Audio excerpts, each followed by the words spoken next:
This is the AgriBusiness Report from Washington, D.C. I'm Ken Root. The House and Senate come back to work today, ready to deal with short-term issues and long-term challenges. Washington-based farm organizations expressed their concerns yesterday about regulatory excess and legislative restraints, primarily on the Farm Bill.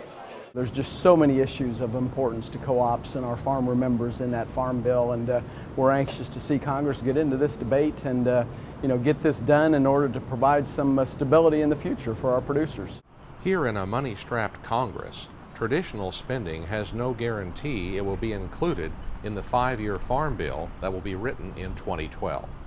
I think everything's going to be on the table, and I think we're going to be looking at cuts to direct payments, to crop insurance, to conservation, you name it. If we're really going to do something significant about the budget deficit, it's going to take kind of across-the-board cuts. Now, right now there's a lot of weighing going on. Could you move payments from one category to another? Could you move them from direct payments to higher loan rates? Could you move them from direct payments to crop insurance? Can you leave direct payments alone and change the acre program? You know, what's really holding everybody up, I think, is the budget. We'll write an entirely different kind of farm bill if we take a 1% hit in the budget versus if we take a 10% hit. We're at the U.S. Department of Agriculture, where Ag Secretary Tom Vilsack spent an hour with us yesterday. The Secretary is an unwavering supporter of biofuels, particularly ethanol, and he argues that gasoline prices would be higher without it. At this point in time, the study estimated that on average across the nation, consumers would be paying 89 cents a gallon more for their gasoline were it not for ethanol and biofuel. And if for whatever reason ethanol production were to halt immediately, we could see potentially a doubling of gas prices. So I think it underscores the important role and significant role that ethanol and biofuels plays in helping to not only grow the rural economy, but also help American consumers. Industry leaders want to maintain ethanol incentives as long as their competitors are also subsidized. Well, I think it sets up an equitable debate. And you know, us in the ethanol industry have all come together and said we're willing to reform our any tax credits that ethanol receives in order to get the infrastructure built out so we can compete in a fair market, having access to the consumer, give consumers choice at the pump. We think that all ought to be done together, whether it's oil, gas, coal, nuclear, ethanol. Let's do it in a thoughtful process, not as a rifle shot and just say we're only going to cut ethanol tax credits. We're going to leave alone the biggest corporations that pay very few taxes and have the highest profits, the oil companies. On this end of Pennsylvania Avenue, Congress has the authority to write and pass legislation. On the other end of the same street, the administration tries to insert as much content as possible. It appears in the 2012 Farm Bill they will follow the steps of this dance.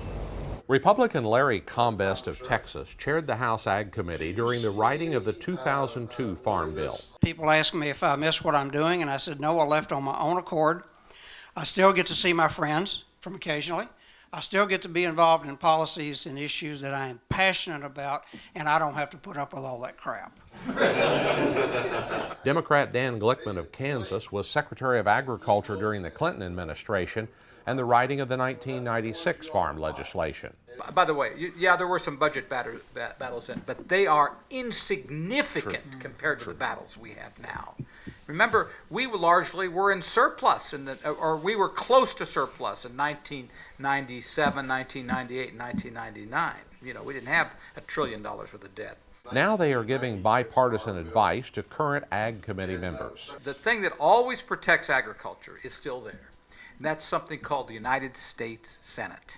The Senate will act to temper the desire of the Paul Ryans of this world and others to have massive cuts in the program. The kids are still playing in the sandbox in the House. The adults are fixing to start playing in the Senate. He said that, I didn't. And you know. Well, he couldn't. It would be partisan. It's not partisan when I say it.